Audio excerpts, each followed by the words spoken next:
শুভ রথযাত্রা সকলকে বেহালা এসএস এর তরফ থেকে। I am Arju, your host, welcoming you to the first episode of a brand new series Exploring বেহালা।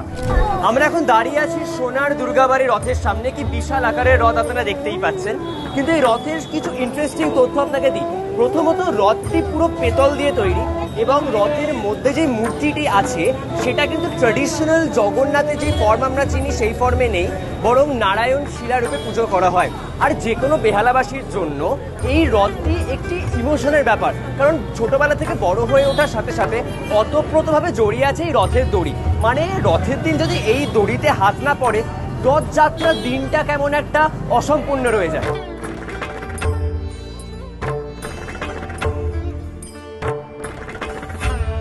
ব্যাস, 16 কলা পূর্ণ। পাপড়টা খুঁজছিলাম, এটাও পেয়ে গেলাম। আপনারা নিশ্চয়ই কমেন্ট করে জানাবেন যে তথ্যগুলো আপনাদের কেমন লাগলো। আর এই 200 বছরের পুরনো রথ দেখে নিশ্চয়ই আপনাদের খুব ভালোই লেগেছে। ততক্ষণ আমি যাই পাপড় খেয়ে আসি। And stay tune for some more interesting content on exploring Behala. জয় বেহালা।